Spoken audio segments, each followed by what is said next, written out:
Tapaat akunnerani arlaqartuni qinneqqusartumalinnaaffigereerlugit valgkamp er vi nu nået frem til valgdagen og valgaften. Velkommen til alle sammen.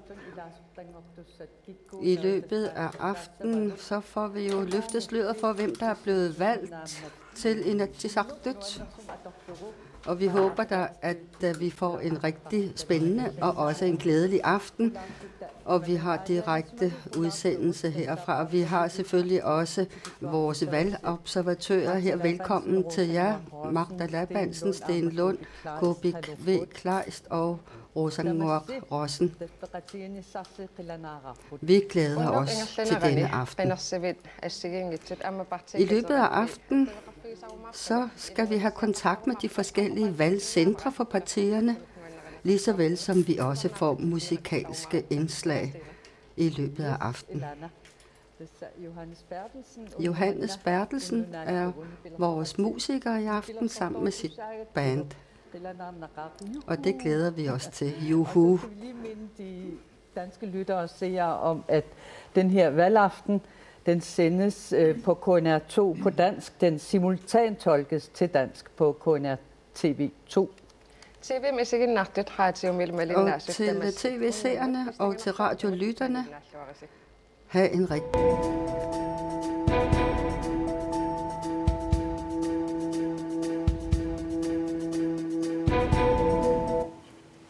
Nuumi qinnersivik tassineriссam qinnersiviittulli аллатулматтуувоq сулеqaterput nuunu ispusatsen nuumi qinnersivimmiippoq nuunu tas anniakaappat tassa oqatiisinnaavara aataafarik Frederik Lundblad tassa qinnersinerme aqutsisuusuk mattuaa maanassuli qinnersivik inoqarpoq kisa Frederik Lundblad mingani oqatiineqarpoq matupput kisa inuerunnissaata tungaanut maani qinnersisoqarsinnaavoq Frederik Lundblad qinnersiner ullormut qan ingerlava tassa masakkum kisitsaatigut naattorsuutaangallartut imatut aalingersamaqqissaangit malillungit ajorortumi annikinnerupput kisian maani kitaani kisian tunumi annertunerut kisittisaataasinnaavik ja tassa massakkut 6% missaanu qinnersiner 2014 neleqqillu annikinnerupu katillu kommunitsinni tama maanakkumut taskingillorm arfunpingasum kisittisqan isikkerarpa tan arfunpingasunut kisitsaatiingilakka ajoraluartumi amma massaksuli atta kisinneqassangam kisen arfunumarlunu kisitsaatiingaagut imatulluin sisimallutik nuummi 59% siornatingut 65 amaatumik taannikingassutigilaarpa sunamita peqqutaasinnaau taamat kinguariartiqarneran tas asiingitorpassuarki peqqutiqarsinnaavoq taanna soornami uwa maangaani toqqarlumusunu peqqutigisimanaavo qaatigisinnaangilara kisianni eqqoria asiingittuusinnaaput ilaatuguli immaqa allakkatiu qinersinerit imaarsinnaava ikannerusima sutaamaallun maana qinersiartut ikinnerullutik taanni ilaat assersuuti ilaatingisinnaava tsen soornami asiingittorpassuusinnaa Frederik Lundblad imma amerlasuusuun paaserussaarput qaqugummita kisitsisit paasisinnaasarp nuumingaaners ja siullormik soornami kommunum qinersinera ukiukiulla qarsaatigissangaani taannequleqangilarnerpia piaarniku kisen massakkun inatsiartunu qinersinermi qiningassangortitu ikannerussu taamaattumik soornami naattorsuutigisinnaarpu masivisunerulaassasor kisen oqaatingiminaatippaan qaqagu naammassissalla oqatteqarmisaarsinnaau unnuaqeqat missaanimmaqa neriuppunga inneriartuyaarumarlu kinen oqaatigisinnaangiaqassina Frederik Lundblad suti smaaningaatiartussaasaunerputit qoinaq apersorsinnaakkat maangaani itsimmersortarfimmiillu koineerimut uterpuut Stina-kunnut tes numingaani tusaqaqaratta maan sisimun ingerlaqqissaagut suleqaterput Ole Petersen qinnersavim piaqaarsimavoq Ole ulloqanu ingerlava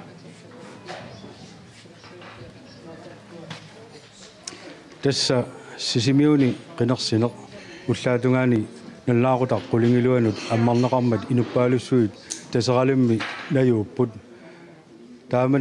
taamanilias ullaarmannalu taamatu ammarneqarnerani ileqquusutut qinersartorpassuit takkussuupput tassalu qinersiner ullupingerlanerani soornami malinnaaffineqarluarpoq aammalu